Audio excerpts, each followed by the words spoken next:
자, 디모데후서 시작하겠습니다. 디모데후서는 바울의 마지막 서신서입니다. 바울이 디모데에게 보내는 유언적 성격을 가진 그런 편지입니다. 혼신의 힘을 다해서 달려온 사도 바울이 다음 주자인 디모데에게 바톤을 터치해주는 그런 분위기입니다. 바울은 감옥에서 디모데와 마가를 부르고 있습니다. 마지막으로 무언가를 부탁할 분위기예요. 이때 바울이 입었던 갑옷, 가죽종이에 쓴 책이 상징적으로 사용되었을 것 같습니다. 1장 1절 보시면 하나님의 뜻으로 말미암아 그리스도 예수 안에 있는 생명의 약속대로 그리스도 예수의 사도된 바울은 이렇게 시작하는데, 디모데 전서와 마찬가지로 인사말에 저자가 바울이라고 밝히고 시작을 합니다. 초대교회 지도자들, 예를 들면 폴리캅, 저스틴, 이레네우스 이런 분들도 이게 바울이 쓴 편지다라는 걸 인정하고 있습니다. 그는 디모데를 사랑하는 아들 디모데, 내 아들아 이렇게 부르면서 은혜와 긍휼과 평강이 내게 있을지어다 하면서 특별히 다른 편지에는 없는 긍휼을 전하고 있습니다. 1장 8절을 보면 바울은 주를 정언하다가 주를 위하여 갇힌 자 되었습니다. 즉 감옥에 있다는 말이에요. 그런데 사도행전 끝부분에 나오는 로마 감옥, 그 셋집에 감금된 그 감옥과는 분위기가 많이 다릅니다. 예를 들면 옥중서신 빌립보서 2장 17절 보면 만일 너희 믿음의 재물과 성김 위에 내가 나를 전제로 드릴지라도 나는 기뻐하고 너희 무리와 함께 기뻐하리니 이러면서 전제로 부어지길 바란다. 그리고 앞으로도 빌립보 성도들과 함께 살아갈 것이다. 이런 분위기입니다. 그런데 디모데후서에는 전제와 같이 내가 벌써 부어지고 나의 떠날 시각이 가까워왔도다. 이미 전제로 부어졌고 죽을 날이 가까워왔다고 말을 합니다. 빌레몬서에서는 오직 너는 나를 위하여 숙소를 마련하라. 너희 기도로 내가 나갈 수 있기를 바라노라. 이렇게 감옥에서 석방될 때를 기대하면서 숙소를 마련하라고 이야기를 합니다. 빌립보서에서도 나도 속히 가게 될 것을 주 안에서 확신하노라. 이러면서 석방을 확신해요. 그런데 디모데후서에서는 나는 선한 싸움을 싸우고 나의 달려야 할 길을 마치고 믿음을 지켰으니 하면서 죽음이 임박했다 하는 것을 강하게 암시하고 있습니다. 그리고 4장에 보면 나는 못 가니까 디모데 너가 와라 하면서 너는 겨울 전에 오라. 올 때에 들어와 가보의 집에 들러서 나의 겉옷과 가죽책을 가져오라. 이렇게 이야기를 합니다. 그렇다면 바울은 로마 1차 감옥 즉 셋집 감금에서 풀려나와서 디모데 전서를 썼고 또 활동을 하던 중에 로마에 다시 잡혀 감옥에 들어갔다. 이렇게 알 수가 있습니다. 교회 역사가들은 바울이 로마 1차 감옥에 석방되었고 로마에 두 번째로 수감되었다고 말을 합니다. 그래서 1차 감옥 후에 바울의 행적을 재구성해보면 바울은 로마로 압송되었는데 이 체포 상태에서 구금되었죠. 왜냐하면 그를 고소한 자들이 로마 황제 앞에서 바울을 고소하는 것을 포기했기 때문입니다.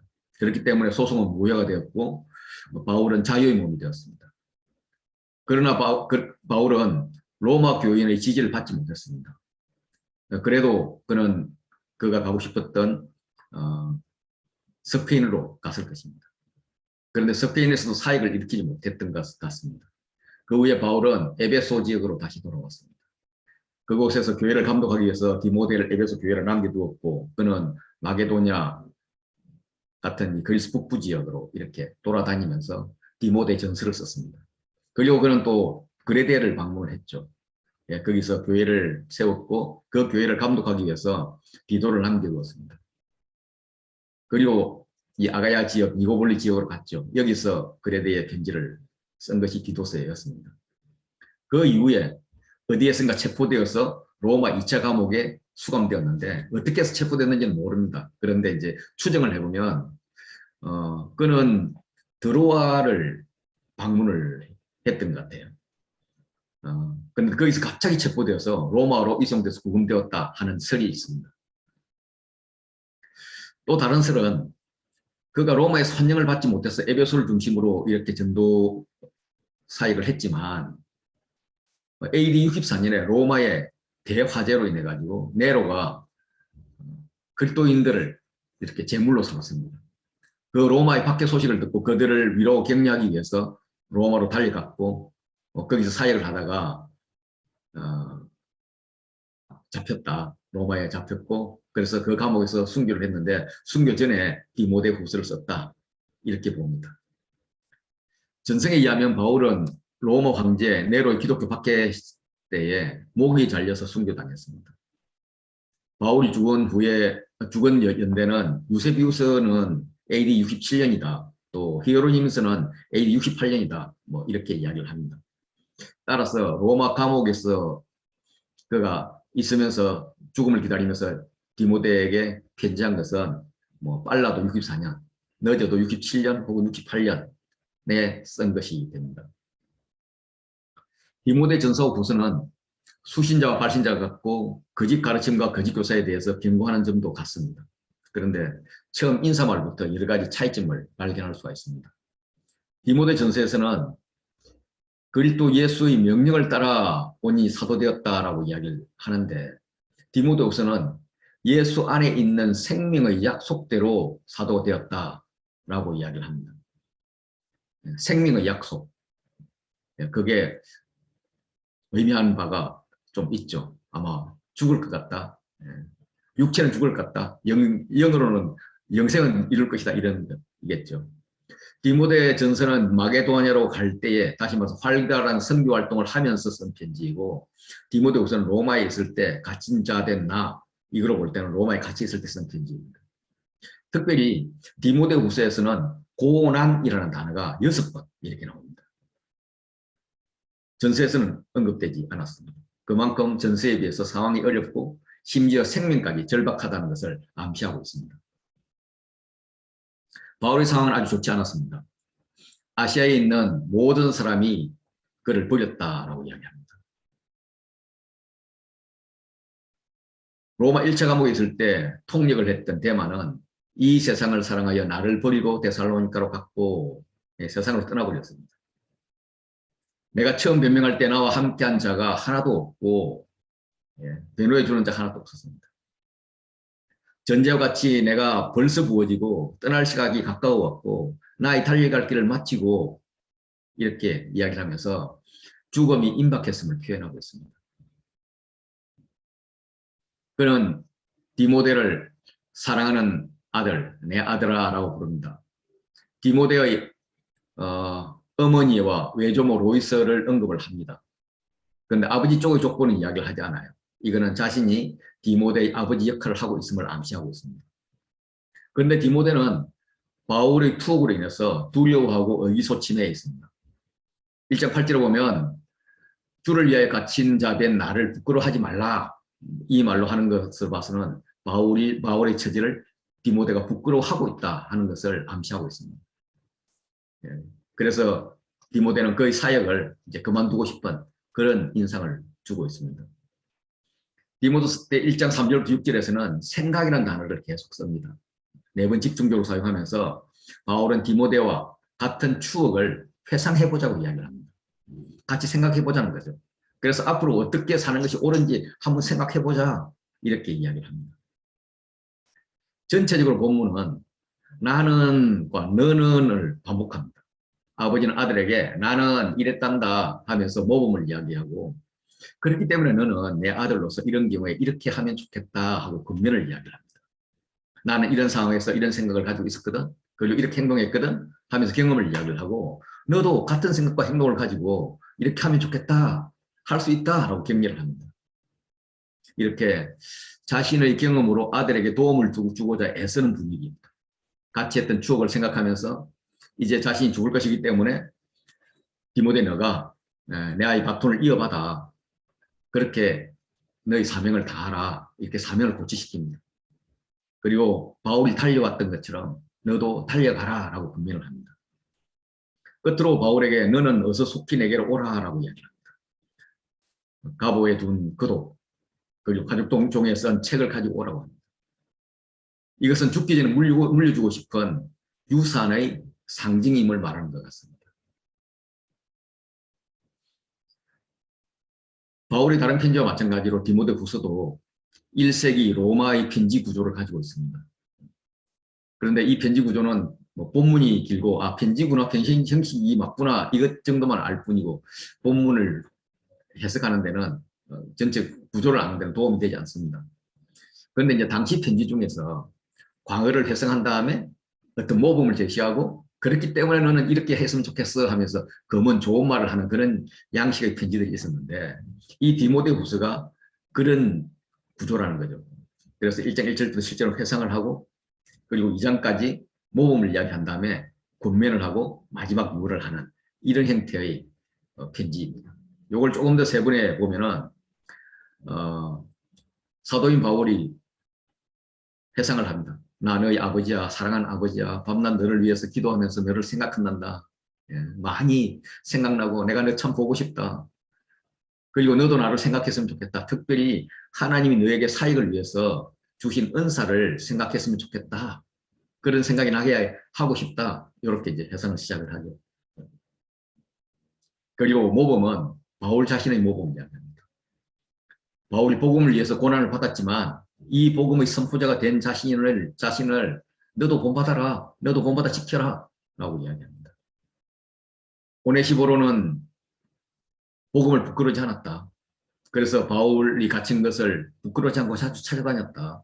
너도 부끄러워하지 말라 하면서 오네시보로의 모범을 이야기합니다. 이어서 병사, 경기자, 농부의 모범을 이야기하고 마지막으로 예수 그리스도의 고난을 모범으로 말하면서 바울 자신은 그리스도의 고난에 동참을 했고 이 고난에 동참하면 함께 왕으로 탈 수 있다.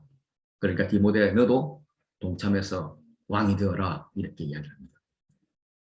그리고 14절부터는 2장 14절부터는 권면이 이루어지는데 디모데가 처한 상황에서 어떻게 행동해야 할 것인지를 권면하는 거죠.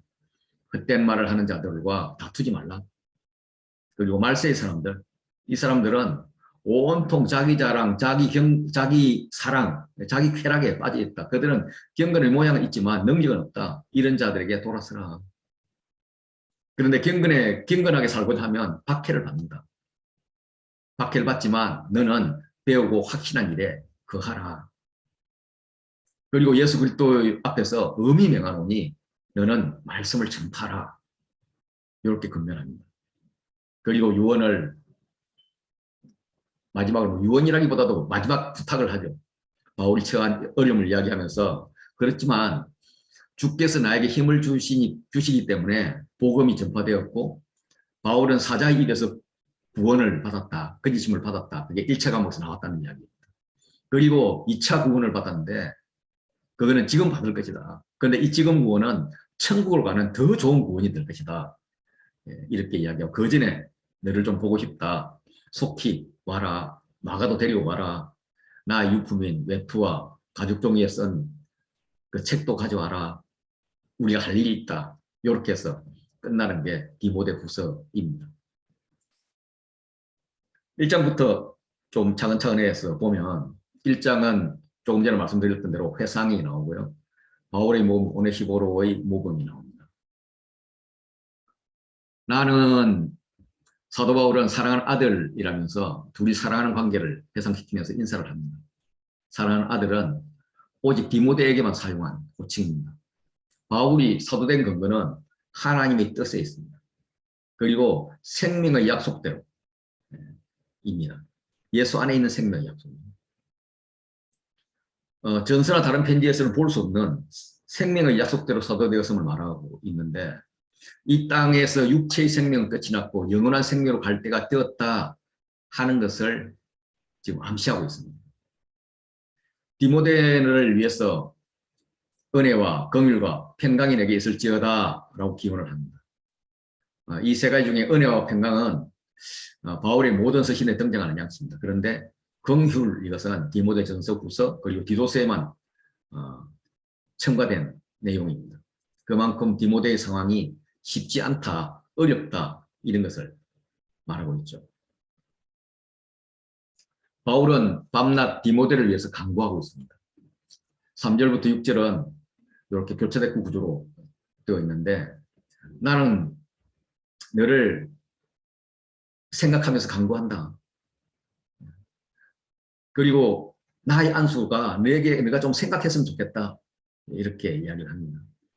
그렇게 바울은 디모데를 위해서 기도하고 디모데를 생각하고 바울에게 했던 안수와 그때 주신 은사가 디모데에게 생각나게 하고 싶다는 거예요. 바울은 현재 유대교와 심한 갈등을 빚는 처지에 있지만 자신은 항상 유대인의 후손으로서 심오한 관점 그리고 자부심 이런 걸 가지고 있다. 조상적부터 선교된 하나님, 그 하나님을 내가 믿는다라고 이야기합니다. 청결한 양심, 그것은 조상들로부터 선교는 것인데 그렇게 해주신 하나님께 감사한다는 거죠. 청결한 양심은 직분자들에게 요구되는 아주 중요한 검정 조건입니다. 자신의 신앙이 조상의 신앙과 구약의 근거를 둔 그런 신앙임을 밝힙니다. 동시에 같이 유대교 집안 로이스 유니게라는 어머니와 할머니를 둔 그 유대교 집안에서 성장한 디모데도 같은 신앙을 가지고 있다라는 것을 상기해 주죠. 이거는 에베소 교회의 거짓 교사들을 염두에 둔 것 같습니다. 바울이 사도된 것은 하나님의 뜻이지만 하나님의 사도가 아니라 그리스도의 사도이다. 하나님의 말씀에 대해서 자부심이 있고 디모데도 그렇게 가르쳤다. 그러나 복음은 거짓 교사들이 주장하는 그런 율법이 아니다. 바울을 사도로 보냈고 은혜를 준 예수 그리스도를 통해서 주어진다라는 것을 말하고 있습니다. 그러면서 많은 단어들을 사용하죠. 눈물, 여기 대조된 기쁨 이런 걸 사용하면서 핵심은 너를 보기를 원한다라는 겁니다. 보고 싶다. 보고 싶어 죽겠다 디모데야. 너를 보면 아니 볼 생각만 해도 내가 기쁨이 넘친다. 이런 구조입니다. 바울은 생각한다는 의미의 단어를 계속 썼습니다. 3절에, 4절에, 5절에, 그리고 6절에 이렇게 사용하고 있습니다. 너를 생각할 때마다 나의 믿음이 조상들로부터 온 전통 있는 믿음임을 감사한다라는 거죠. 우리의 믿음은 결코 조상들의 믿음을 반대하는 것이 아니라 계승하는 것이다. 유대주의자들이 뭐라고 해도 우리는 자부심을 가질 수 있다. 그에다가 우리는 그들에게는 없는 정결한 양심도 있고 거짓없는 믿음이 있다. 진실한 믿음이 있다. 그래서 내가 너를 생각하면서 기도한다. 내가 어려운 일을 수행하느라 얼마나 눈물을 흘리는지, 성도의 믿음의 고난을 안타까워 하면서 얼마나 눈물을 흘리는지, 또 감옥에 갇힌 나를 생각하면서 얼마나 눈물을 흘리는지 나 생각한다. 그럼 내가 보고 싶다. 정결한 양심으로 신앙을 물려받은 너를 생각하면 너에게 거짓없는 믿음을 유산으로 물려받았다는 것이 확실해. 내 어머니, 내 외할머니, 그리고 나 바울 하나같이 거짓없는 믿음의 소유자였다. 이것을 너가 물려받았기 때문에 너는 흔들지 마라. 그래서 너에게 생각나게 하고 싶은 것이 있다라고 하면서 디모데전서 4장에서 내 속에 있는 은사, 곧 장로회에서 안수받을 때 예언을 통해 받은 것을 가볍게 읽지 말라고 했는데 그거 생각났으면 좋겠다라고 이야기합니다. 아마 디모데가 루스드라에서 바울과 함께 사역자로 안수를 받았을 거예요. 그때 누군가가 설교를 했을 텐데 아마 바울이 설교했던 것 같아요. 그 예언 설교를 통해서 성령의 은사가 디모데에게 임했습니다. 이때를 다시 생각하라라고 이야기합니다. 바울은 디모데가 이때를 기억하고 그때 받은 은사의 불을 다시 한번 살리고 싶은 그런 마음이 있는 거죠. 은사는 고린도전서에 의하면 직분으로 연결됩니다. 직분은 사역으로 연결됩니다. 다시 말해서 은사는 사역을 잘 할 수 있도록 주는 성령의 선물입니다. 디모데는 지금 에베소 교회 책임자라는 직분, 즉 은사를 받은 거죠. 하나님께서 우리에게 주신 것은 두려워하는 마음이 아니다. 이 두려워하는 마음은 겁쟁이 같은 마음, 또 이 마음이라는 것은 마음이라기보다도 스피릿입니다. 그래서 하나님께서 우리에게 주신 것은 겁쟁이 영이 아니다. 오직 능력과 사랑과 절제하는 영이다. 그래서 너가 안수할 때 받았던 그 다짐과 그 능력으로 사역해라 라고 이야기를 하고 있는 겁니다. 1장 7절에서 나는에 대응해서 1장 8절에서 너는 하면서 강하게 명령을 합니다. 그러므로 너는 내가 우리 주를 정언함과 또는 주를 위하여 갇힌 자 된 나를 부끄러워하지 말고 오직 하나님의 능력을 따라 복음과 함께 고난을 받으라 라고 하는데 내가 우리 주를 정언함과 라는 이 부분에서 다른 번역서에 보면 내가가 없습니다. 원문에도 내가가 없어요. 그래서 바울이 주를 정언한 게 아니라 디모데 너가 주를 정언한 것입니다. 그래서 너는 너가 정언하는 주를 정언하는 거 그거 부끄러워하지 마. 또 주를 위해서 내가 또 갇혔잖아. 갇힌 나를 부끄러워하지 마 라고 이야기합니다. 왜냐하면 바울은 로마의 죄수가 아니라 그리스도께서 어떤 목적이 있었기 때문에 로마의 죄수로 만든 것입니다. 감옥에 들어가게 한 것입니다. 네. 그러니까 부끄러워하지 말고 복음과 함께 고난을 받으라. 네. 고난을 받는다는 말은 뭐 받아라 이런 게 아니라 견뎌라. 악을 견디라 이런 의미입니다. 그래서 좋지 않은 조건과 상황을 견딘다 이런 뜻을 말하는 거죠. 그래서 당당하게 하나님 공부하시는 능력으로 견뎌라. 원래부터 사람들은 그리스도의 복음, 즉 십자가 복음을 부끄러워하고 있습니다. 고린도전서 1장 22절에 의하면 유대인은 표적을 구하고 헬라인은 지혜를 찾았습니다. 유대인들은 표적을 찾는데 표적이라는 것이 그리스도인들이 말하는 표적이라는 것이 십자가 죽음입니다. 이것은 유대인들이 읽는 신명기에 의하면 저주였습니다. 그런데 저주받은 자를 어떻게 메시아라고 하지? 이런 거였어요. 헬라인은 지혜를 찾는데 십자가의 죽음은 지혜하고는 전혀 다른 동네에 있는 극악무도한 죄인, 또 수치의 상징이었습니다. 차마 입에 담고 싶지 않은 그런 단어들이 십자가라는 단어였습니다. 그런데 그리스도인들은 유대인도 헬라인도 그렇게 끔찍하게 여기는 십자가 복음을 자랑합니다. 우리는 십자가에 못 박힌 그리스도를 전하니 이렇게 전하고 있는 거예요. 바울 역시도 십자가 복음을 부끄러워하지 않았습니다. 내가 복음을 부끄러워하지 않는다 라고 이야기하죠. 왜냐하면 오직 부르심을 받은 자들에게는 유대인이나 헬라이나 그리스도는 하나님의 능력이고 하나님의 지혜이기 때문입니다. 로마서 1장 16절에 의하면 이 복음은 모든 믿는 자에게 구원을 주시는 하나님의 능력이라는 거죠. 하나님의 자녀라면 그리스도와 함께 된 상속자이기 때문에 그리스도와 함께 영광을 받아야 됩니다. 이 영광을 위해서 고난도 받는다는 거죠. 그래서 복음과 고난은 동전의 양면입니다. 복음을 위해서 고난을 택할 수 있는 것은 하나님이 주시는 능력이 있기 때문입니다.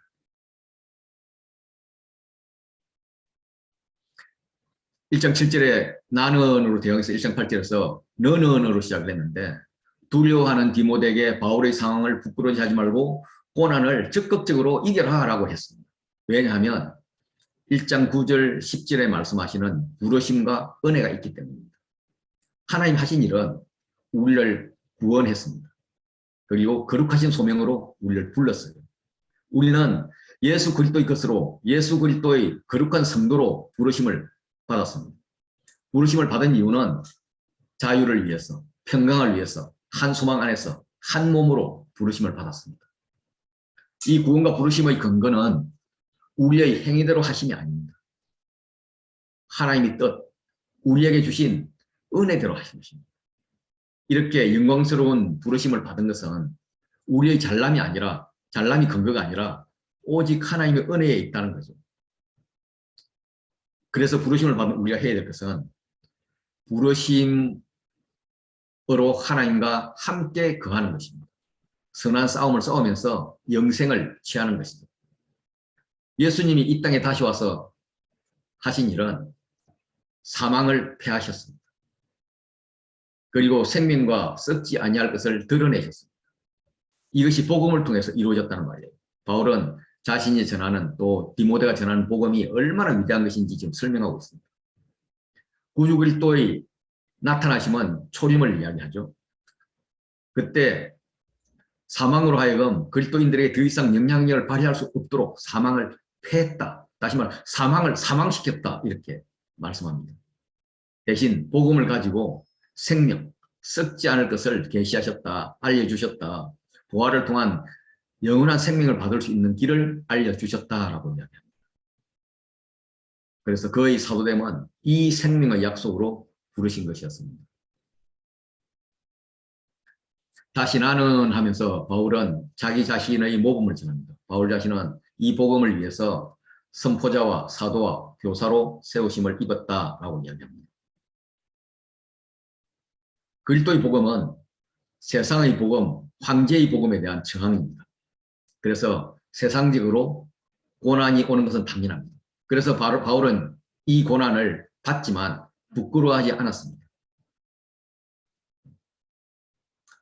왜냐하면 내가 믿는 자를 내가 알고 바울이 이 믿음을 주신 자, 자기가 믿는 자가 누구인지 알았다는 거죠. 그리고 내가 의탁받은 것을 내가 받은 것을 의탁한 것 내가 받은 것을 그날까지 예수님이 다시 오실 때까지 그가 능히 지켜주실 줄 확실하다는 거죠. 내가 받은 것은 구원입니다. 그 구원이 지켜질 것이라는 거죠. 이것은 그리스도에 대한 충성의 표현이기도 합니다. 부끄러워하지 않는다 하는 것은 감정의 표현이라기보다는 또 신앙적 고백입니다. 그래서 어떤 일도 어떤 힘도 우리를 예수 그리스도를 통한 하나님의 사랑으로부터 끊을 수 없다. 로마서 8장 39장 보면은 내가 확신하노니 사망이나 생명이나 천사들이나 어떤 것도 어떤 피조물이라도 우리 주 예수 안에 있는 하나님의 사랑에서 끊을 수 없다라고 이야기합니다. 지금 제가 디모데 후서를 이야기하면서 고린도전서 이야기도 했다가 고린도후서 이야기도 했다가 로마서 이야기도 했다가 하는 것은 이미 디모데하고 바울은 이런 용어들에 익숙한 그런 친분이 있기 때문에 디모데후서에 쓰여 있는 말은 다른 편지에 녹아 있다. 이런 걸 가정합니다. 그래서 디모데후서를 보면서 이렇게 로마서 같은 것을 보는 것은 굉장히 중요합니다. 그래서 제가 이제 필요할 때마다 이렇게 언급을 합니다. 그래서 디모데 너는 바른 말을 지키고 부탁한 것을 지키라 라고 명령을 합니다. 그래서 AB 구조로 되어 있는데 그리스도 예수 안에 있는 믿음과 사랑으로서 우리 안에 거하는 성령으로서 내게 들은 바 바른 말을 본받아 지키고 내게 부탁한 아름다운 것을 지키라 이렇게 이야기하죠. 여기서 말하는 바른 말 이것은 건전한 교리, 건전한 권면을 이야기합니다. 바울이 전한 것이죠. 내게 부탁한 아름다운 것, 이 부탁한 것은 앞에 12절에 나오는 내가 의탁한 것, 내가 받은 것과 같은 단어입니다. 이 받은 것은 하나님이 바울에게 준 거예요. 하나님 바울에게 부탁한 거예요. 그 바울에게 부탁한 것을 바울이 이제 디모데에게 부탁하는 것입니다. 그렇기 때문에 디모데가 지금 부탁받은 것은 하나님이 부탁하신 것입니다. 아름다운 것이죠. 그래서 복음은 부끄러운 것이 아니라 아름다운 것이다. 이걸 지키라는 거예요. 이게 하나님의 명령이기 때문에 계속 목숨 걸고 지켜야 한다는 것입니다. 그 다음으로 이제 오네시보로의 모범을 이야기합니다. 아시아에 있는 모든 사람이 바울을 버렸지만 오네시보로는 바울이 사슬에 매인 것, 즉 감옥에 갇힌 것을 부끄러워하지 않고 로마 감옥으로 자주 찾아와서 만났다고 격려해 줍니다. 디모데가 부끄러워하는 것과 대조를 이루고 있죠. 디모데가 알고 있다. 내가 안 하니 또 내가 잘 안다. 모든 사람 나를 버린 것도 잘 알고 오네시보로가 많이 봉사한 것도 너 잘 알지 않냐. 라면서 이제 A와 A-를 구성합니다. 그리고 그 앞부분도 이렇게 교차대구 구조로 되어 있어요. 이 교차대구 구조의 중심에서는 오네시보로는 바울이 사슬에 매인 것, 감옥에 갇힌 것을 부끄러워하지 않았다라는 것을 지금 강조를 하고 있어요. 아시아에 있는 모든 사람이 바울을 버렸다는 것은 바울이 재판에 대해서 로마인 아시아 출신들 그들이 변론을 안 해줬다든지 또 바울이 체포됐을 때 아시아 그리스도인들이 그를 구원하지 않았다든지 뭐 이런 것들 여러 가지를 암시합니다. 그 대표적인 인물로 부겔로와 흐모게네를 거론하고 있습니다. 그러면 디모데야 나는 복음을 위한 고난을 부끄러워하지 않는다. 그러니까 너도 부끄러워하지 말라. 이렇게 이야기하는 거죠. 디모데가 아마 이런 생각이 있었을 거예요. 아니, 사도 바울 당신 같은 그런 믿음과 능력이 있는 사람은 부끄러워하지 않겠지만은 나는 연약합니다. 계속 당신이 시킨 일들의 실패들만 해왔습니다. 특히 고린도에서 했던 것은 나는 실패했고 디도는 성공을 했는데 그런 걸 보면 내가 참 이렇게 어, 내 자신이 부끄러운데 부끄러워하지 않을 수가 있겠습니까? 이런 말을 했을지 모릅니다. 그때 바울이 막 소리를 높여서 야 오네시모로 봐라.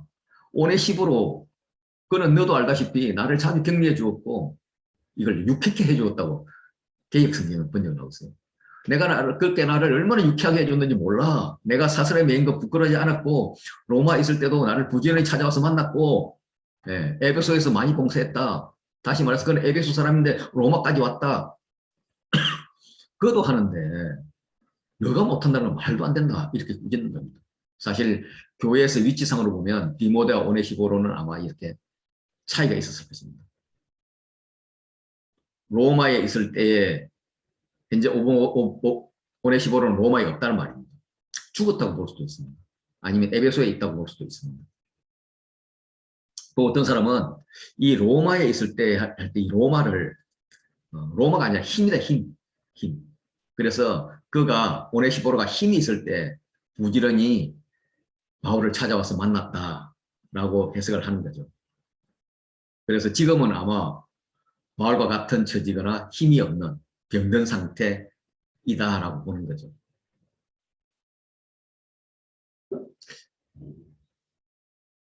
(16절에서) 보면 원하건대 주께서 오네시보로의 집에 긍휼을 베푸시옵소서 하면서 오네시보로에게가 아니라 오네시보로의 집에 긍휼을 베풀라고 그렇게 이야기를 하고 있습니다.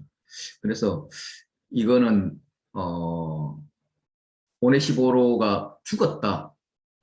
그래서 그의 가족들에게 유족들에게 이렇게 긍휼을 베풀라 이렇게 한 게 아닌가 뭐 이런 생각을 이야기도 합니다. 그래서 원하건대 주께서 그로 하여금 그날에 주의 긍휼을 입게 하여 주옵소서. 이 말은 그가 죽었는데 죽은 그에게 긍휼을 입게 해주십시오. 이렇게 이제 천주교에서는 해석을 합니다. 그래서 이거는 이제 로마 카톨릭에서 그 죽은 자를 위해서 기도하는 근거로 삼는데 이건 뭐 신학적으로는 잘못된 것이죠. 죽은 자는 이미 결정이 되었는데 그에게 기도해서 이렇게 연옥에서 천당으로 가는 것은 이제 말이 안 되는 그런 논리 있는데 그 논리의 기준을 이걸로 삼는다고 합니다. 어쨌든 원하건대 주께서 그로 하여금 그날에 주의 긍휼을 잊게 하옵소서. 이렇게 긍휼이라는 단어를 2번 사용하고 있습니다. 이것은 디모데후서 처음 시작할 때 썼던 긍휼이라는 단어랑 같은 것이죠. 그만큼 오네시보로에 대한 바울의 긍휼의 마음이 강합니다. 오네시보로가 바울을 부끄러워하지 않았던 것은 복음을 부끄러워하지 않은 것입니다. 그래서 바울을 만나는 것도 부끄러워하지 않았고 열심히 찾아다니면서 섬겨주었습니다. 복음을 위해서 고난이나 위험을 감수한 것이죠. 이런 담대함을 지금 디모데에게 요구하고 있습니다. 로마 문화에서 그들의 생각은 예수님이 십자가에 죽었다는 것은 예수님이 약하기 때문에 잡혀 죽은 것이다. 이런 게 지배지기였습니다. 그런데 바울은 십자가에 달린 예수님이 결코 힘이 없어서 달린 게 아니다. 이런 그 생각을 가지고 지금 강하게 이야기를 하고 있는 거죠. 이것은 저 인국상인데요. 1장 1절부터 쭉 바울 이야기를 하다가 15절에 부겔로와 허모게네를 이야기하고 지금 16절에 오네시보로를 이야기합니다. 그런데 이 A와 A-는 바른 말, 아름다운 것을 지키는 자입니다. 그런데 이 B와 B-는 바른 말, 아름다운 것을 저버린 자들입니다. 그러면서 디모데에게 너 어떻게 할래? 하고 지금 묻는 거예요.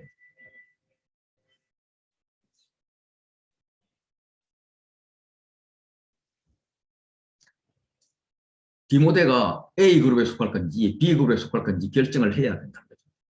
그가 결정을 하면 A그룹으로 결정을 한다면 A가 3대2로 주류가 되는 거고 B의 가기로 결정을 한다면 B가 3대2로 주류가 된다는 겁니다. 그래서 너의 결정에 의해서 세상이 바뀌는 거야. 이렇게 이야기하는 거죠. 우리에게도 동일하게 질문을 한다고 생각합니다. 어떤 세상을 만들 것인가? 복음을 따르는 아름다운 것을 지키는 세상을 만들 것인가? 아니면 아름다운 것을 버리는 그냥 세상을 따라가는 그런 삶을 살 것인가? 결정하라 하는 것이 오늘 저희에게 주시는 선택권인 거죠. 2장으로 넘어가면 바울과 오네시포로의 모범에 이어서 병사, 경비자, 농부의 모범이 나오고요. 그리고 마지막 그리스도의 모범이 나옵니다. 그리고 이제 군민으로 들어가서 다투지 말라라고 이야기를 합니다. 오네시포로는 두려워하거나 부끄러워하지 않았습니다. 그러므로 내 아들아 너는 하면서 세상의 이치를 등장시킵니다. 1장에서 주로 위로하고 격려했다면 2장에서는 좀 더 적극적으로 그에게 주어진 사명을 감당할 것을 명령을 합니다. 디모데에게 은혜 가운데서 강하고 라고 이야기하는데 디모데가 유약했던 것으로 보입니다. 육체적으로도 위장병도 있었고요. 자주 나는 병이 있었죠. 예, 그것 때문에 물만 마시지 말고 포도주를 마시다, 포도주도 마시라 이런 말도 했었죠. 그에게 은혜 가운데 강하라라고 요청을 합니다. 은혜의 절정은 구원과 소명으로의 부르심입니다. 그가 그에게 강하고라고 이야기하는 것은 디모데전서에서 바울이 나를 능하게 하신 그 하나님을 이야기할 때 그 능하게와 동일한 단어입니다. 은혜 안에서 강해라 이 말은 나를 능력 있게 하라. 너가 능력이 있어야 된다. 그 능력 안에서 강하라 이렇게 이야기하는 거죠. 능력을 얻는 것입니다. 능력자가 되는 거죠. 능력의 공동체 안에 있는 게 비인입니다. 비인. 그 다음으로 충성 사람에게 가르치라고 합니다. 행동을 하라고 이야기하죠. 하나님께서 우리에게 공짜로 주신 복음의 능력을 우리도 공짜로 은혜로 다른 사람에게 주라는 말이죠. 이 교사의 직분 이것은 디모데전서에서 사도 바울을 능하게 하신 능력 있게 하신 예수님이 바울을 충성되게 여겨서 직분을 맡겼다고 했는데 이 교사의 직분을 이제 디모데에게 맡깁니다. 여기서 내게 들은 바, 이 들은 바는 맡겨진 바입니다. 그래서 바울에게서 들어서 맡겨진 그것, 그 직분을 다시 충성된 사람들에게 부탁하라는 거예요. 그러면 충성된 사람들이 또 다른 사람을 가르칠 수 있을 것이다. 그래서 가르쳐 맡기라라고 이야기합니다. 여기서 충성된 사람들은 뭐 어떤 조건이 없어요. 그냥 충성된 사람인데 충성 사람이 뭐야? 어떤 사람이야? 라고 이야기를 한다면 내가 가르칠 것을 부탁할 수 있는 사람입니다. 그는 부탁을 받고 또 다른 사람 가르치는 사람이죠.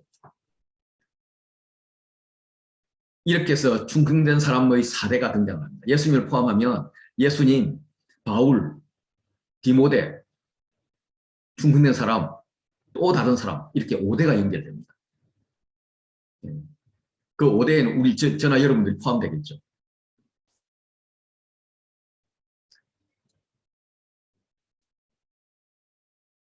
너는 그리스도 예수의 좋은 병사로 나와 함께 고난을 받으라 하는데 이 나와 함께는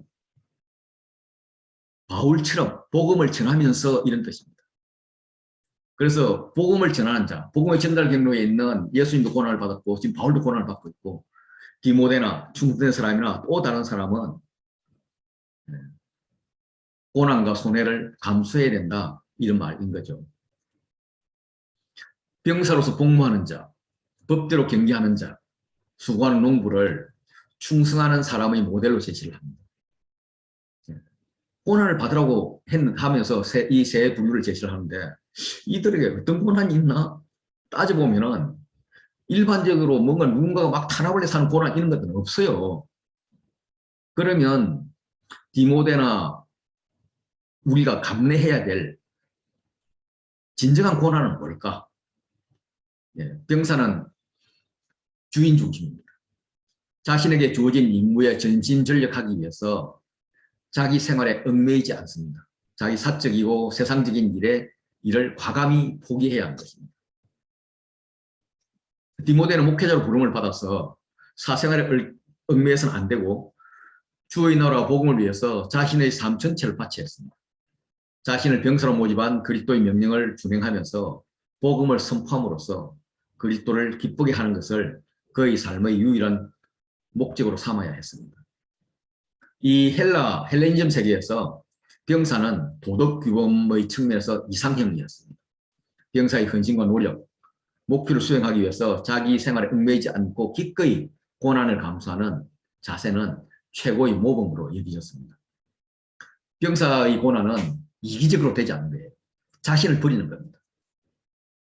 나아가서 전쟁 방지와 전쟁 승리의 목적을 위해서 강도 높은 훈련을 지속적으로 하는 것입니다.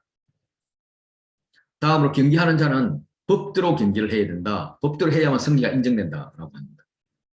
경기하는 자에게도 피나는 훈련이 필수입니다. 그런데 더 강조되는 것은 법대로입니다. 법대로. 그에게 고난은 법대로 경기를 하는 것이에요. 운동선수가 법대로 경기를 임할 때 승리의 월경을 받을 수 있듯이 바울은 디모데에게 그리스도께서 주신 가르침과 복음을 따라 법대로 행할 때에 면류관이 주어진다라고 말을 한 겁니다. 오늘날에도 레슬링 경기를 보면 자유형이 있고 그레코 로만형 레슬링이 있습니다. 지금 이제 이 그레코 로만, 이 바울이 살던 시대입니다. 그레코 로만 시대의 레슬링이 있었는데 그 규칙이 심할까? 현재 올림픽에서 하는 그레코 로만형 레슬링의 규칙이 더 엄격할까? 그걸 생각해 보면 당연히 현재 가지고 있는 규칙이 더 엄격하고 더 세밀한 부분까지 언급하고 있습니다. 그러면 바울 시대에 운동 경기장에 주어진 중요한 규칙, 법이라는 게 뭘까? 예, 그걸 생각해 보면 별 법이 없어요. 그 당시 운동 경기는 발가벗고 하는 것이었습니다. 아무것도 걸치지 않고요. 그래서 운동 경기의 가장 중요한 것은 발가벗는 것이었습니다. 예수의 제자로서 경기하는 자는 발가벗고, 좀 말이 좀 그렇죠. 그래서 제대로 이야기하면 모든 것을 내려놓고 삶에 임하는 것이 가장 중요한 규칙이었습니다.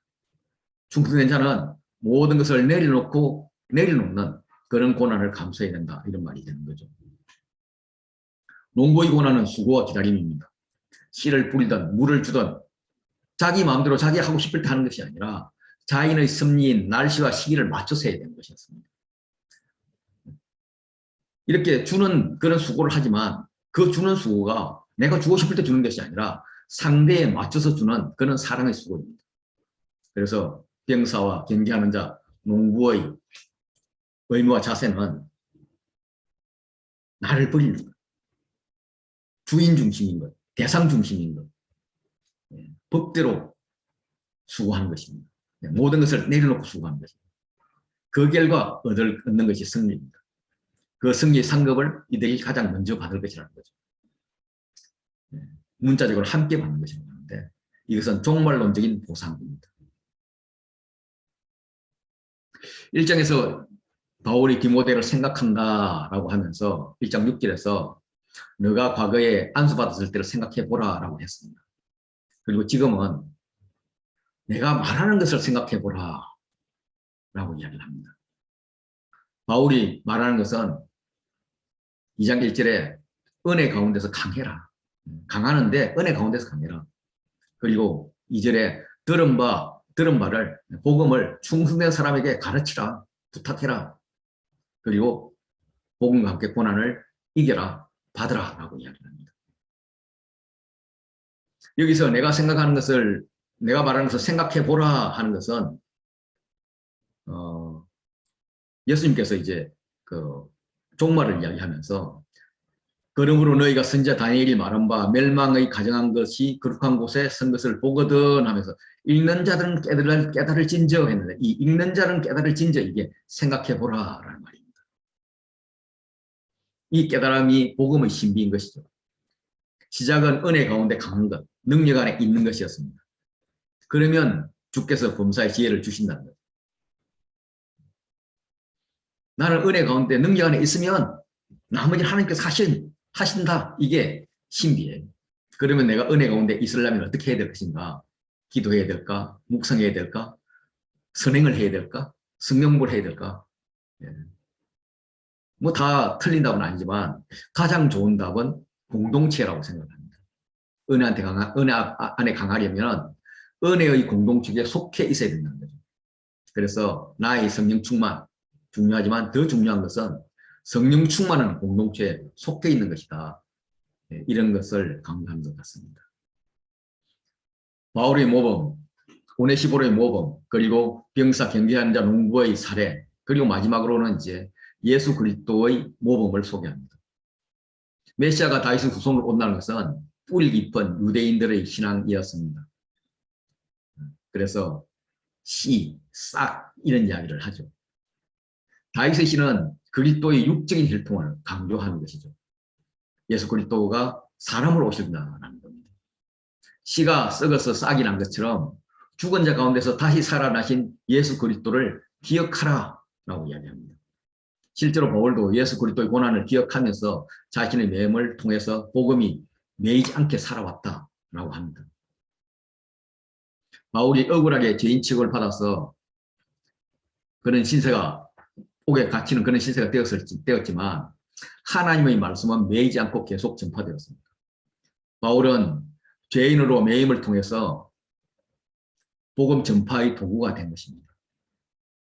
사람들이 보기에 복음을 전할 수 없도록 죄인 그렇게 옥에 갇힌 그런 실패자이지만 바울 자신의 평가는 여전히 복음을 전하고 있는 사도인 것입니다. 하나님의 말씀 매이지 않았다는 겁니다. 성공자였다는 겁니다. 그래서 바울은 하나님 택하신 자들을 위한 매임을 비롯한 모든 것을 참아내고 있다라고 이야기합니다.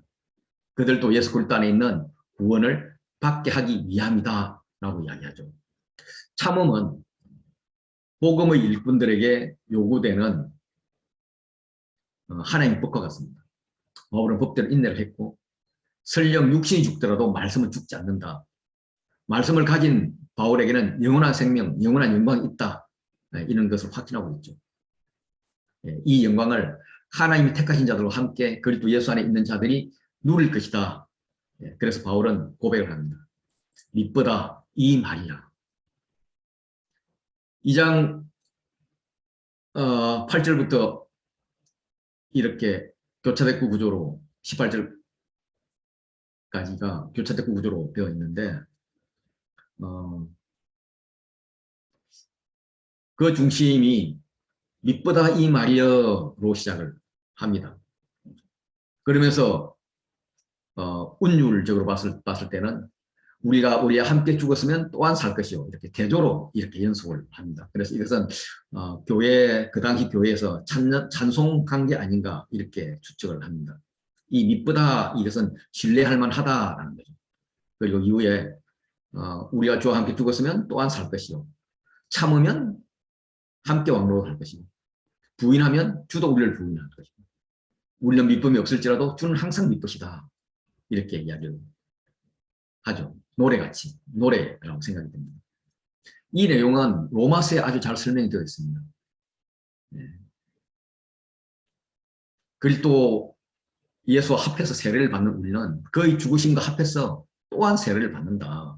그가 죽으심과 같은 모양으로 연합한 자가 되었으면 그의 부활과 같은 모양으로 또 연합한 자가 될 것이다 하면서 죽음과도 연합하고 고난과도 연합한다면 부활과도 연합된다.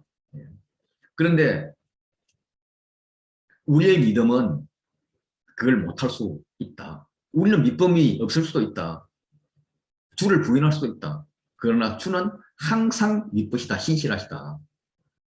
신실하지 못하는 우리는 주를 부인할 수 있지만 신실하신 주님은 주 대신 자신을 부인할 수 없다. 그래서 우리가 주와 함께 죽기까지 인내하면 그의 왕권에 참여하게 될 것이다. 이렇게 이야기를 합니다. 2장 8절로부터 13절까지 군면이 모범이 되고 14절부터는 군면으로 이어집니다. 부활하신 예수님을 기억하면서 예수님의 모범, 바울의 모범을 보여주었다면 이제 기억하는 충성된 자들에게 말다툼 하지 말라고 엄히 명하라 라고 이야기합니다. 이 말다툼은 주의 종은 마땅히 다투지 아니한다. 주의 종으로서 말다툼 하지 말고 다른 사람들도 너도 주의 종이야 말다툼 하지 마 라고 이야기하는 거예요. 당시 로마 철학자들은 다른 학파의 가르침에 대해서 뭐 이론이 좋니 나쁘니 적합하니 이런 것을 중요하게 여기지 않았습니다. 단지 가르치는 그런 이상적인 말을 얼마나 살아내고 있는가 이게 중요했죠. 말만 살아있고 그대로 살지 못하는 자들은 공격의 대상이 되었고 엉터리 철학자로 강조되었습니다. 그래서 배우는 자들은 철학자들의 말을 듣는 것보다는 그들의 본을 따르는 것이 중요했습니다. 그런데 말다툼은 신화와 족보로 인해서 생겨난 것이죠. 당시 교회 내 침투해 있는 이단들의 가르침과 변론을 의미합니다. 그런 거 하지 말라는 거예요.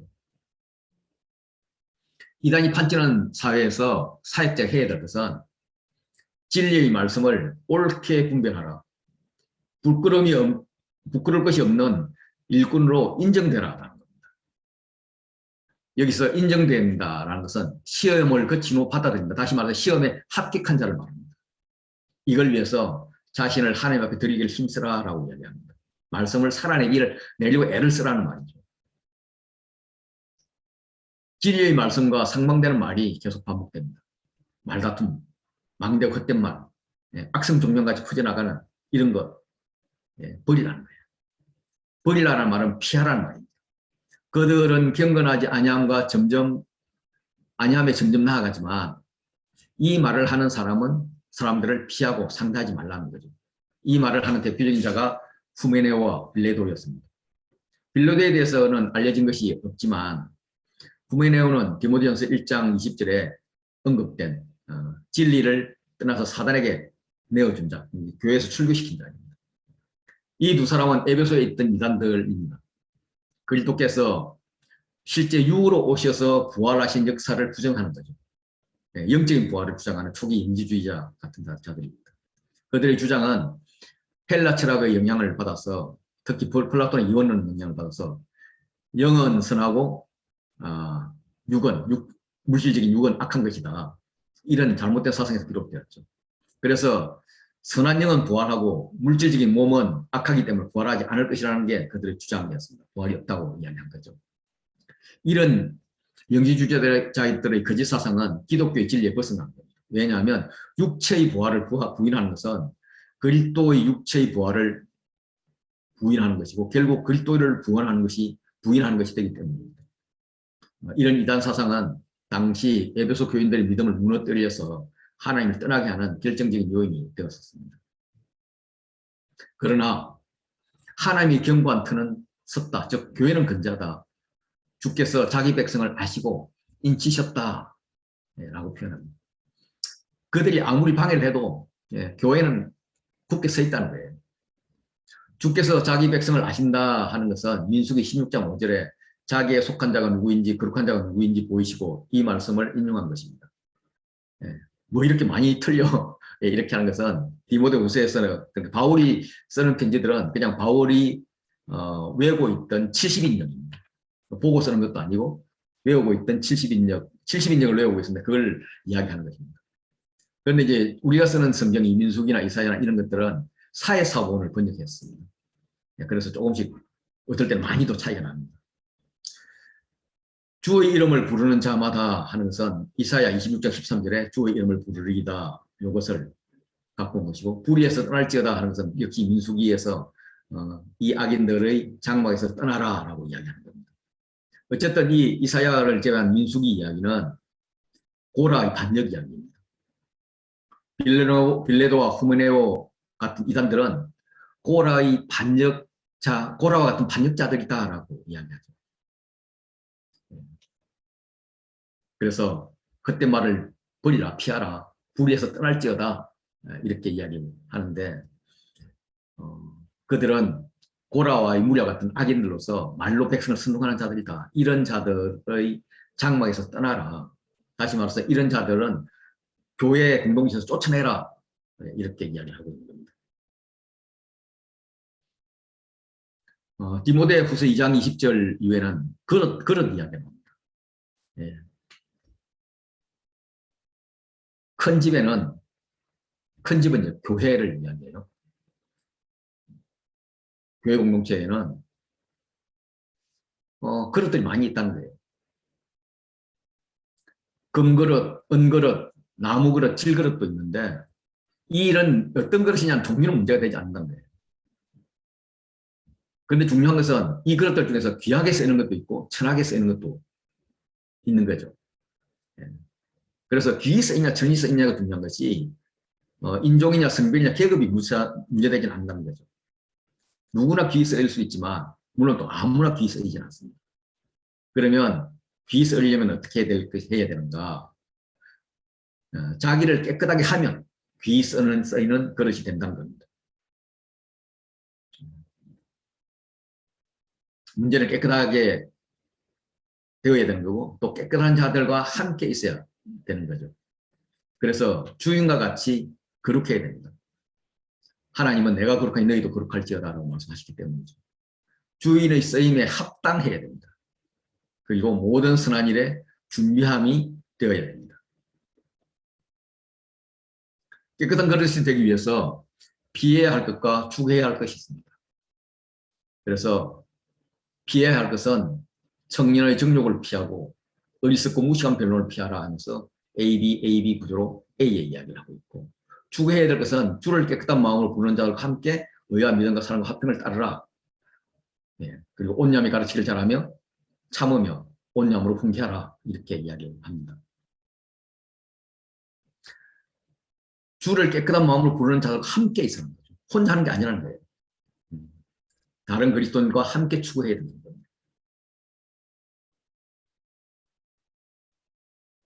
의와 믿음과 사랑과 화평, 그리고 그들과 변론하는 것을 버리는 대신에 추구해야 될 것은 온유함으로 훈계하는 것입니다. 모든 사람에 대해서 온유하며 가르치기를 잘하며 참아야 한다. 거역하는 자들을 온유함으로 훈계해야 된다. 이 훈계는 책망의 의미가 들어있습니다. 단지 그 책망이 미워하거나 정죄하면서 나오는 것이 아니라 온유하면서 나오는 것이어야 된다는 거죠. 거역하는 자들을 훈계하는 이유는 하나님께서 회개함을 주시면 진리를 알게 하실 가능성 때문입니다. 술 취한 자가 술에서 깨어나듯 마귀의 올무에서 벗어나면 반대로 성령에 취하듯 하나님께 사로잡힌 바 되어서 하나님의 뜻을 따르게 하실 가능성이 있기 때문입니다. 그래서 우리가 사람을 만나서 이야기하는 것은 논리적 싸움에서 이기는 것이 아니라 영혼 구원을 하는 것이죠. 그래서 피하고 훈계하라, 가르치라. 그렇게 영혼 구원의 자리로 오게 하라. 이렇게 하면서 2장을 마칩니다. 3장은 이제 말세의 고통과 배우고 확실한 일에 가하라. 이 겉면으로 구성되는데요. 3장 1절부터 4장 5절까지는 이렇게 말세의 때가 이르리니, 그리고 이제 말세의 현상들, 그리고 C는 이제 그러나, 이렇게 ABC가 두 번 반복이 됩니다.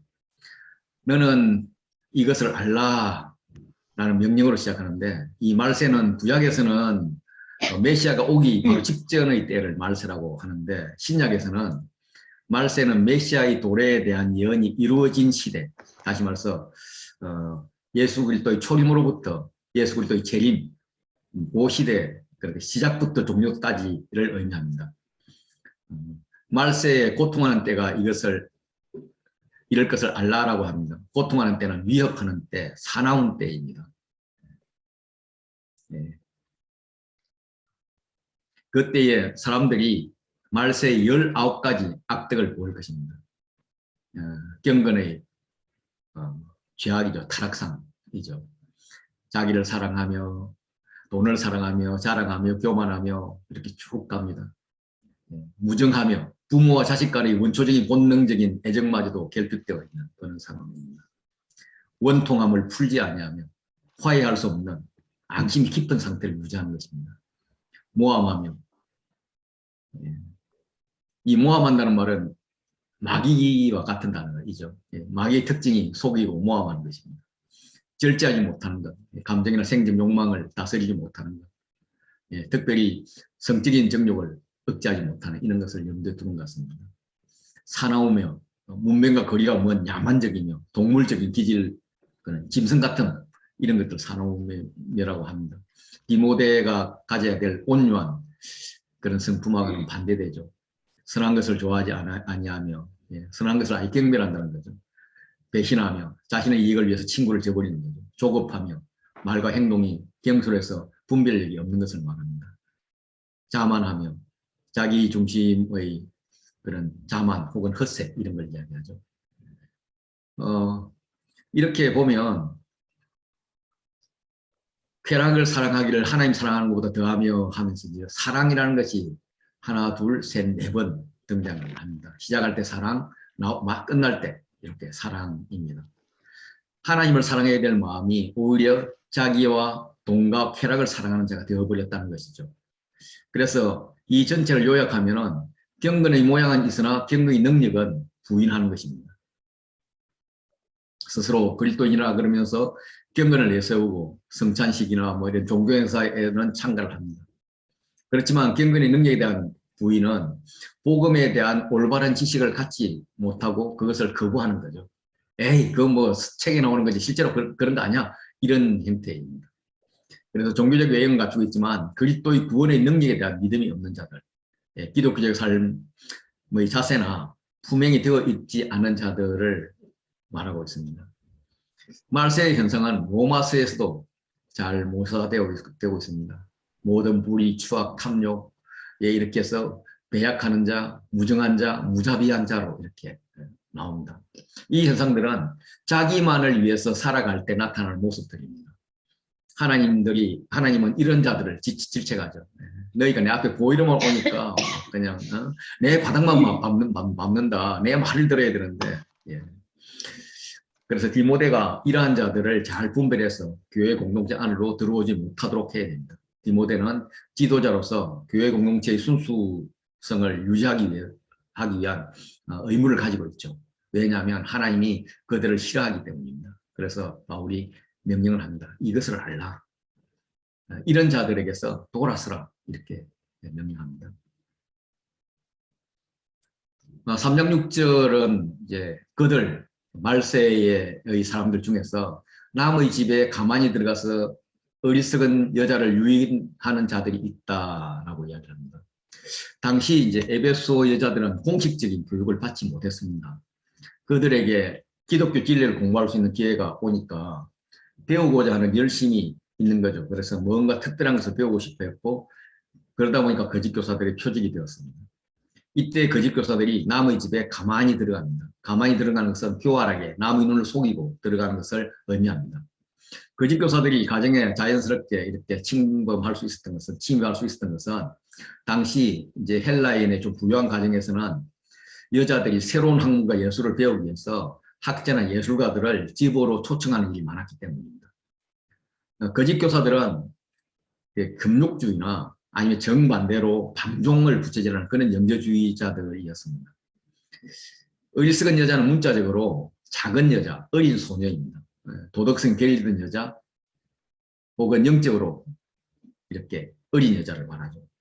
결국 영지주의자들에게 이용당하는 여자를 말합니다.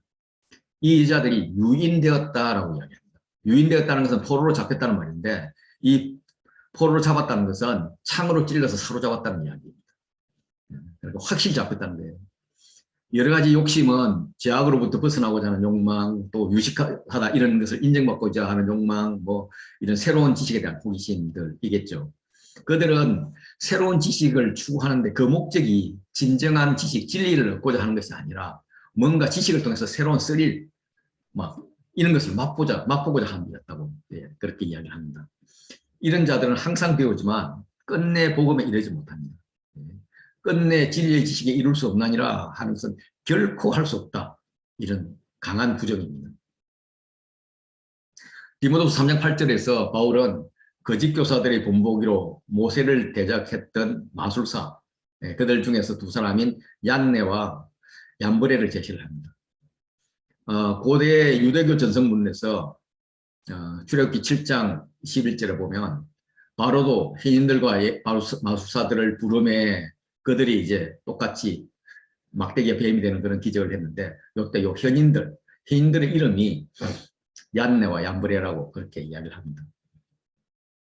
또 출애굽기 32장 1절을 해석하는 미드라시에는 모세가 이제 산에서 안 내려오니까 백성이 아론에게 이르러 말하되 자 우리를 위해서 인도할 신을 만들어라 라고 했는데 이것도 요 백성 요 백성이 이 출애굽 때 이 요술을 했던 자 얀네와 얀브레라고 그렇게 이야기를 하고 있습니다.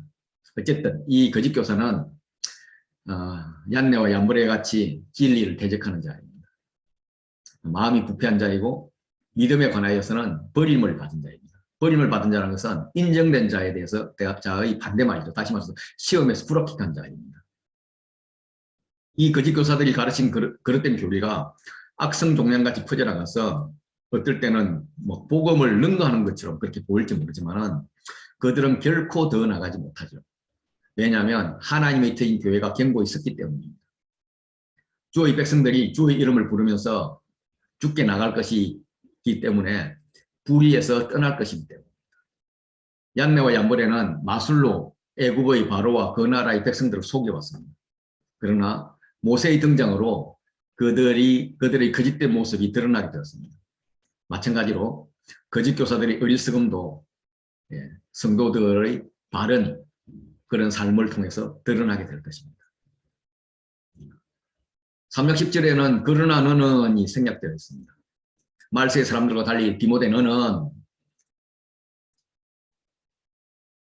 교훈과 바울의 교훈과 행실과 의함과 믿음과 오래 참음과 사랑과 인내와 박해받음과 고난과 뭐 이런 것들을 다 받아들이라 라고 따르라 라고 이야기를 합니다. 바울은 자신이 이고니온과 루스드레에서 당한 일, 그때 어떤 박해를 받았는지 너가 과연 보고 알았다라고 이야기를 해요. 바울이 받은 그 고난을 디모데가 보고 알았다라고 이제 완곡하게 번역하지만 정확한 의미는 디모데가 바울의 사역과 삶을 다 보았고 거기에 대해서 기꺼이 동조하고 따랐다는 말입니다. 바울의 모든 것을 철저히 뒤따르며 본을 받았다는 거예요. 바울이 1차 전도 중에서 루스드라를 지날 때 했던 기적을 보면 바울이 발을 쓰지 못하는 사람이 있어서 구원받아야 할 믿음이 있다는 것, 그 안에 있는 걸 보고 일어나 걸으라 라고 했더니 그 사람이 일어나 걷게 됩니다. 이런 주의 기사와 표적을 사람들이 보고 놀라가지고 신들이 사람의 형상으로 우리의 가운데 내려오셨다 하면서 바나바는 제우스라고 그러고 바울은 제우스의 대변인 헤르메스라고 이야기합니다. 사건은 막 더 커져가지고 시외에 있는 제우스 신당에서 제사장이 소와 화환들을 가지고 와서 제사를 지내고자 했습니다.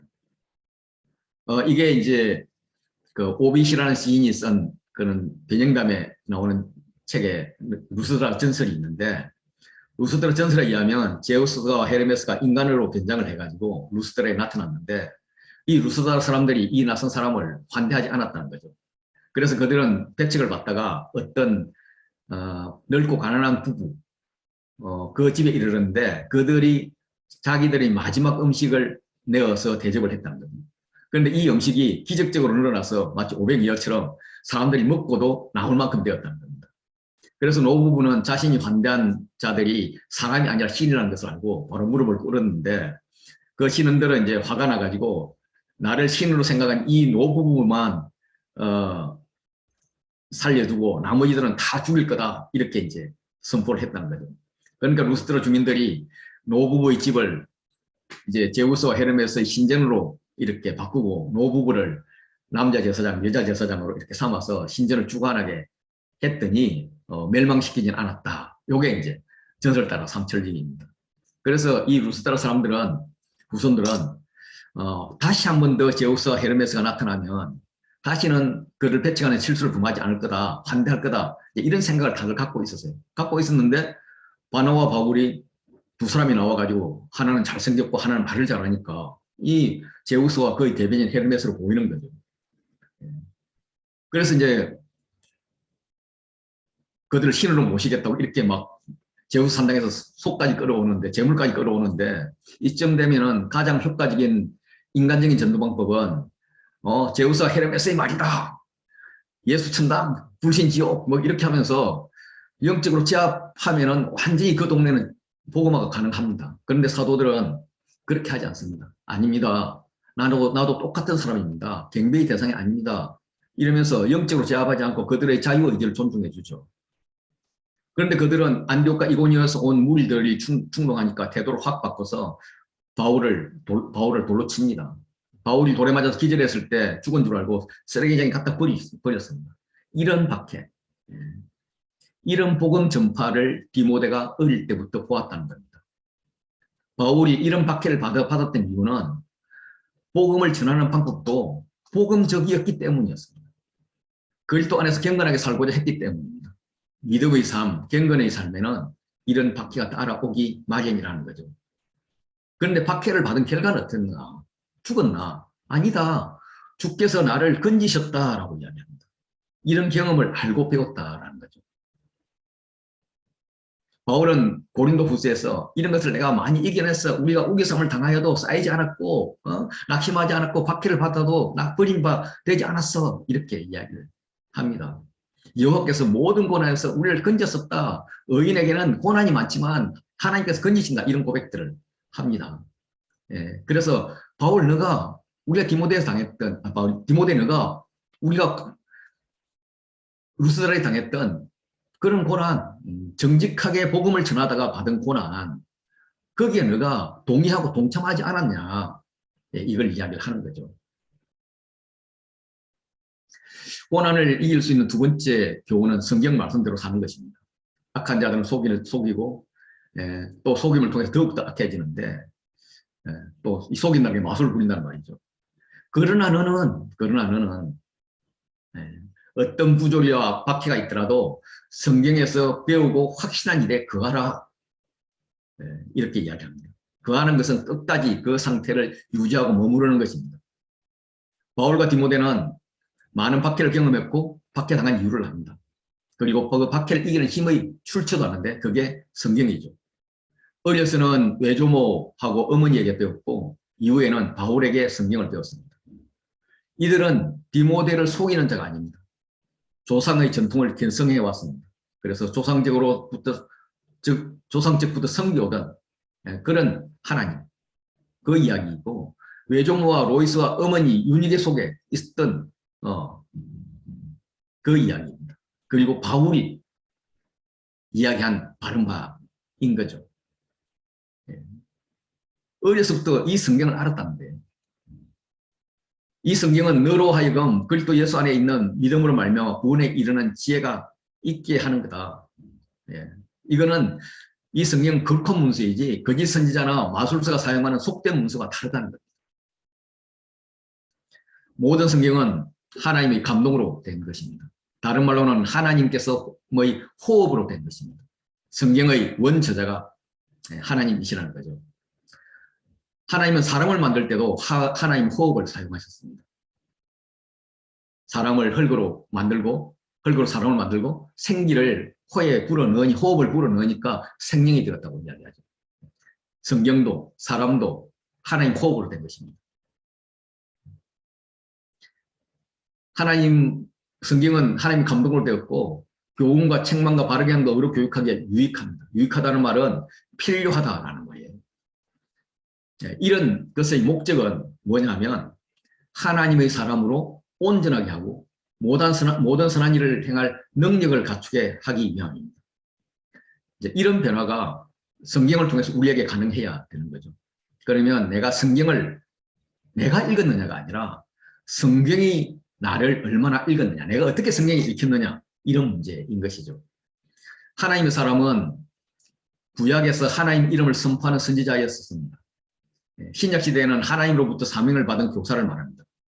디모데전서 6장 11절 보면 오직 너 하나님의 사람아 이러면서 디모데에게 붙여줬던 이름이죠.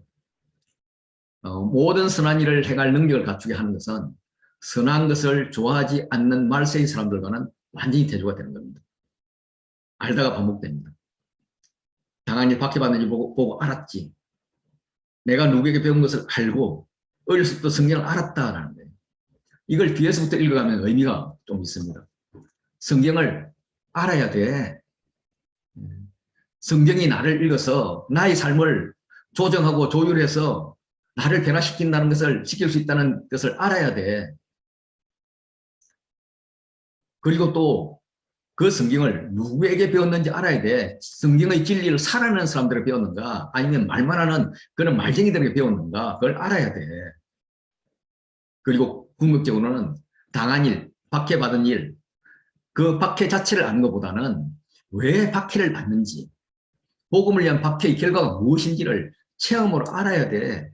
그런 알물 통해서 우리는 성장하는 거야. 이런 말을 하고 있는 것입니다. 사장은 이제 말세의 고통을 이기는 방법이 첫째는 사도를 본받는 것이었고 둘째는 성경의 말씀대로 사는 것이었다면 세 번째는 그 받은 말씀을 전파하라라는 겁니다. 그리고 마지막으로 말씀을 남깁니다. 바울이 얼굴을 바꾸면서 엄히 명합니다. 바울의 엄한 명령을 기반으로 하는 것은 하나님 앞과 예수 그리스도의 앞이에요. 전서에서도 하나님과 그리스도 예수와 택하심을 받은 천사들 앞에서 내가 엄히 명하노니 하면서 불공평하게 하지 말라, 편견 갖게 하지 말라 이런 말씀을 했는데 여기서도 이제 그렇게 엄히 이야기를 합니다. 예수님은 다시 나타나실 것이고 그의 나라를 만들 것입니다. 우리는 예수 앞에서 영이 살아있는지와 죽은 자를 영이 살아있는 자와 죽은 자를 구분하는 그런 심판을 받을 것입니다. 그래서 내 영이 살아있다면 영원한 심판으로 영원한 생명으로 갈 것이고 내 영이 죽어있다면 영원한 죽음으로 갈 것인데 그때 그 판단을 받을 거라는 거죠. 그래서 디모데야 네가 영원한 생명을 갖고 싶은가?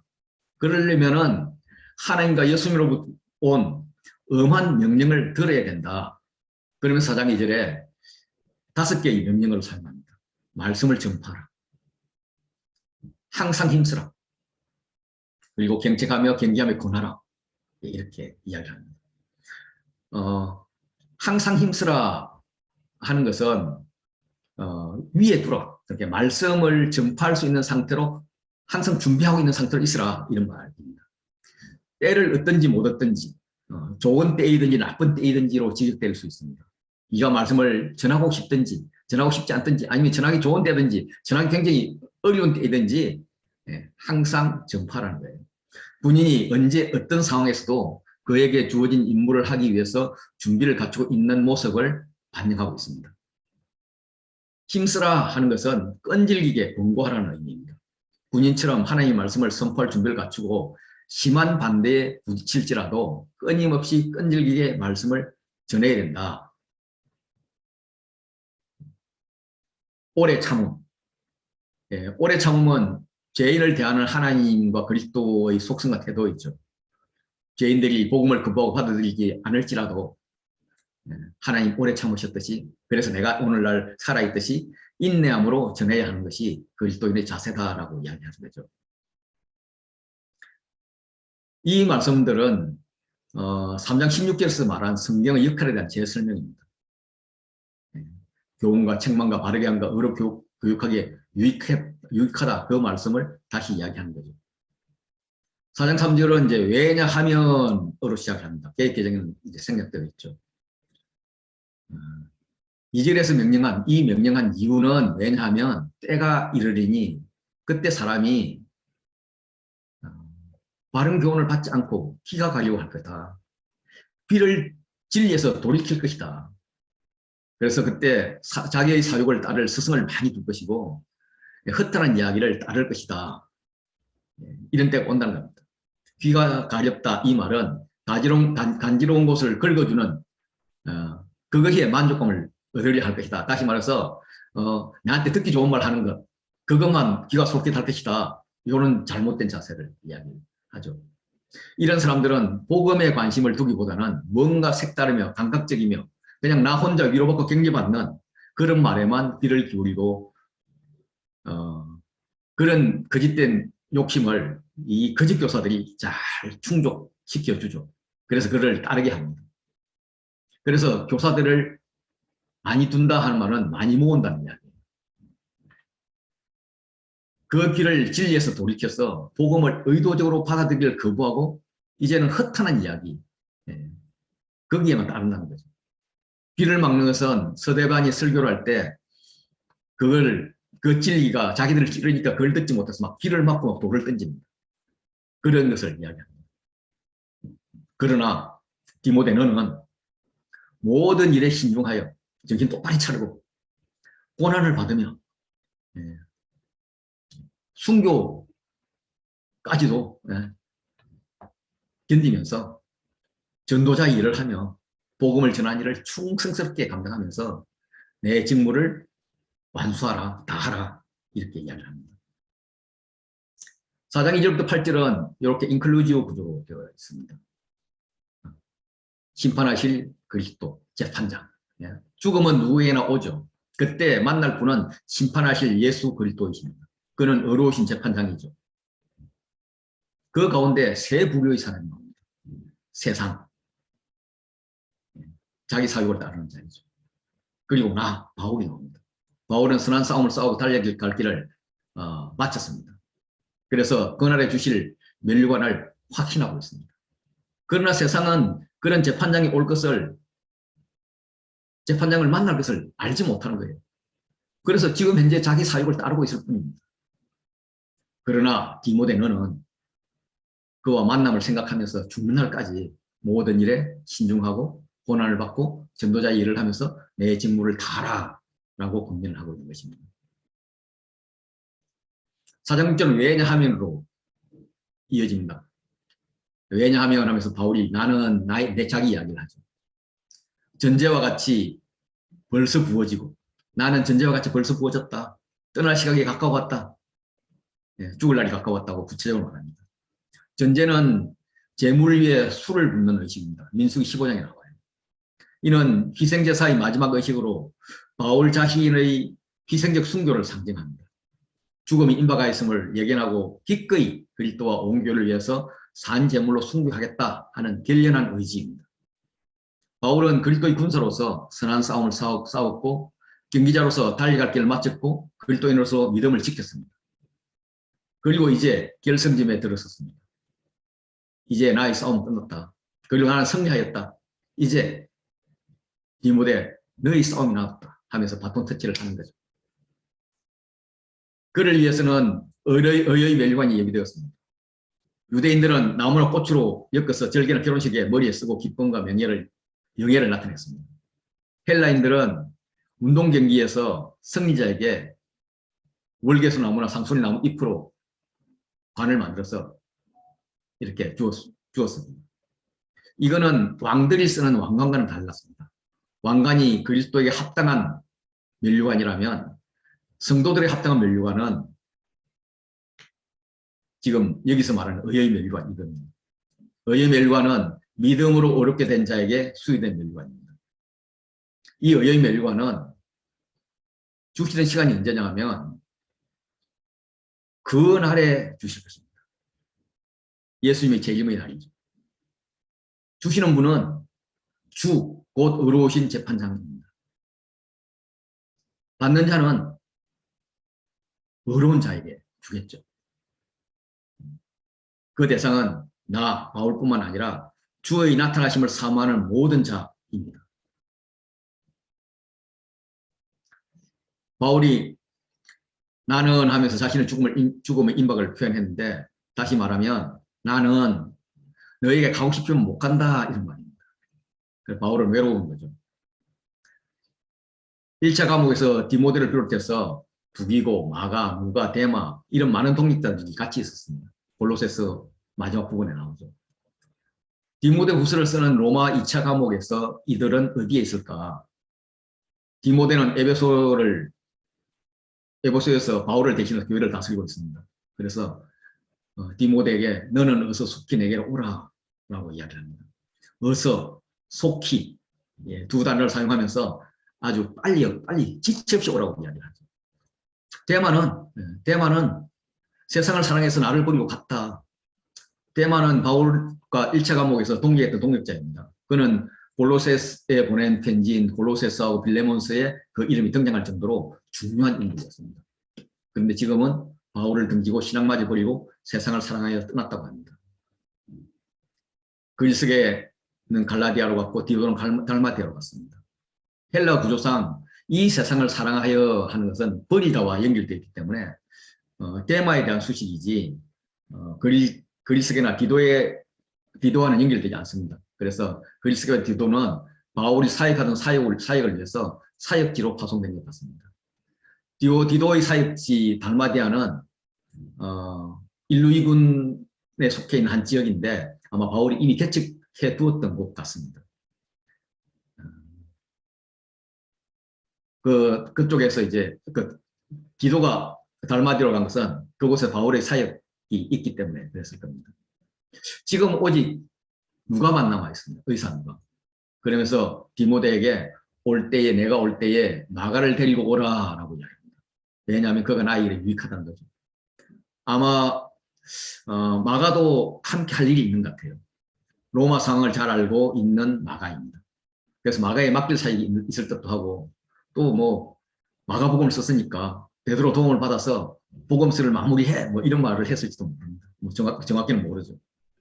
두기고는 에베소에 보내었노라라고 합니다. 두기고는 디모데가 로마로 오는 대신에 에베소로 파송했습니다. 아마도 이 디모데 후서도 두기고가 전달했을 것 같습니다. 디도서도 두기고가 전달했죠. 그리고 이런 전달하면서 대타로 뛰는 일을 자주 했던 것 같습니다. 디모데에게 다시 한 번 더 오라고 이야기하면서 네가 올 때에 드로와 가보의 집에 둔 겉옷을 가지고 오고 책은 특별히 가죽 종이에 쓴 것을 가져오라라고 이야기합니다. 가보의 집에 겉옷과 책을 두고 온 것은 아마도 당시 상황이 무척 급해서 긴급히 도망해서 못 가지고 왔든지 아니면 뭐 일부러 두고 왔든지 뭐 둘 중에 하나가 되겠죠. 디모데에 부탁한 책은 가죽 종이에 쓴 것입니다. 당시 책은 애국의 특산물인 파피루스에 쓰든지 버가모 지역의 특산물인 가죽 종이에 썼었습니다. 파피루스는 값이 싸고 좀 가벼웠지만 파손되기 쉬웠고 가죽 종이는 견고했지만 제작 비용이 많이 들어서 특별한 책에만 사용했습니다. 그래서 이 특별히 가죽 종이에 쓴 책은 특별한 책입니다. 그래서 이게 뭘까? 모르죠. 어떤 사람은 바울이 로마 시민권이 있는 증명서를 포함한 공문서다 뭐 이렇게도 이야기하고 또 어떤 자는 바울의 가르침이 유도교고 경전에 근거한 합법적인 것을 증명하는 그런 재판 자료이다. 예, 뭐 그래서 뭐 70인역이다. 아니면 구약 성경이다. 뭐 이렇게 이야기를 합니다. 그런데 이제 이게 디모데 후서의 유언적 성격상 겉옷과 책은 고난유인과 관계가 있습니다. 엘리야가 엘사를 부를 때 겉옷을 그 위에 던졌습니다. 예, 바울 자신도 스데반이 죽을 때 옷을 지키는 자였습니다. 이제 그의 겉옷과 책을 누구에게 건네주고자 하는 것 같습니다. 너는 나는이 연속되다가 알렉산더 이야기가 삽입됩니다. 알렉산더는 디모데 전서에도 등장하는 대적자입니다. 그는 바울이 출교하기까지 회개 기회를 주었지만 오히려 바울의 선교사역을 반대하고 재판 때 바울에게 불리한 증언을 했던 것 같습니다. 이런 자를 주께서 그 행한 대로 갚으실 것이다 라고 이야기합니다. 요 행한 대로 갚으실 거다 하는 것은 시편 62편에 주께서 각 사람이 행한 대로 갚으십니다. 이것을 인용한 것입니다. 예. 디모데에게 그런 대적자들로부터 자신과 교회를 지킬 것을 권면하면서 주의하라라고 이야기하죠. 내가 처음 변명할 때에 이 변명은 고소를 당해서 법정에서 변호하는 것을 이야기하는 법정 용어입니다. 바울이 처음 변명한 것은 두 번째 과목이 갚여서 처음 변명할 때로 볼 수도 있고 아니면 1차 투옥 때로 보는 학자들이 많이 있습니다. 왜냐하면 내가 사자의 입에서 건짐을 받았다. 다시 말해서 감옥으로 풀려나게 되었다. 이런 뜻 때문에 그렇습니다. 어쨌든 이게 좀 헷갈리긴 하지만 처음 재판 때에 바울 편에 서서 도와준 사람은 한 사람도 없었다. 그렇지만 그들을 이미 용서했다고 합니다. 왜냐하면 다 떠난 자리를 주께서 바울을 돕기 위해서 바울 곁에 서서 힘이 되어 주셨기 때문입니다. 주께서 내 곁에 서서 나에게 힘이 되어 주시면 그렇게 힘이 되어 주심으로 인해서 사자 입에서 건짐을 받은 것이 석방이 되었고 이런 사자 입에서 건짐을 받았다. 이 말은 시편 22편 21절에서 인용한 말씀입니다. 시편 22편은 굉장히 예수님을 예언한 시로 아주 유명하잖아요. 그가 석방된 이유는 바울을 통해 선포된 말씀이 온전히 전파되어서 이방인들이 듣게 하기 위함입니다. 주는 바울을 모든 악한 일에서 건지셨습니다. 지금은 두 번째 로마 감옥에서 죽음을 바라보고 있지만 주께서 나를 모든 악한 실에서 건져내시고 이번에는 거의 천국에 들어가도록 구원하실 거라는 겁니다. 이번엔 더 멋진 건져내심이 기대된다는 거죠. 거의 천국에 들어가는 것입니다. 이걸 찬양하죠. 주님께 영광이 세세토록 무궁하기를 원한다라고 하죠. 외로운 그에게 가장 먼저 고마움을 전하고 싶은 사람이 있습니다. 바울을 위해서, 복음을 위해서 자기 생명을 아끼지 않았던 브리스길라와 아굴라입니다. 항상 바울의 빈자리를 그들은 채웠습니다. 바울이 고린도에 있을 때, 고린도에서 로마서를 쓸 때도 로마 교회를 개척하고 있었고, 지금은 로마 2차 감옥에 있는 동안에 에베소 교회를 돕고 있습니다. 그래서인지 브리스길라와 아굴라가 문안 첫 줄에 언급됩니다.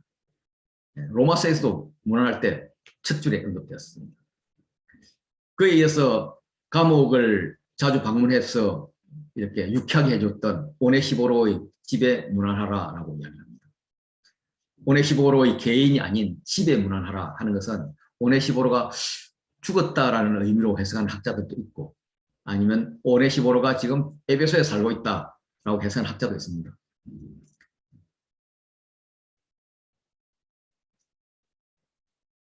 그러면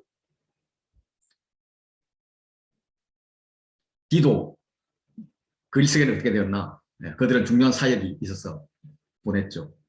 에라스도는 고린도에 머물러 있습니다. 원래 에라스도는 고린도의 재무관이었죠. 자기 본 고향에 남아있는 거죠. 드로비모는 병들어서 밀레도에 두었다고 합니다. 밀레도에 좀 쉬라고 한 거죠. 아니 그렇게 위급한 상황에 사람이 아무도 없으면 나보고 빨리 편지해서 오라고 하죠. 예, 그런 마음이 전달됩니다. 예, 그걸 마치 받았다는 것이 너는 겨울 전에 어서 오라. 예, 빨리 와. 겨울 전에 왔으면 좋겠어. 그런데 뭐 다 떠난 건 아니야. 어블로, 부데, 리노, 글라우디아 이런 형제들이 같이 있어. 이들이 다 교회와 함께 나한테 문안해. 그리고 나도 기도해. 나는 주께서 내 심령과 함께 계시기를 바란다. 은혜가 너와 너희 교회에 함께 있을지어다. 네, 이렇게 이제 은혜로 디모데후서가 끝이 납니다.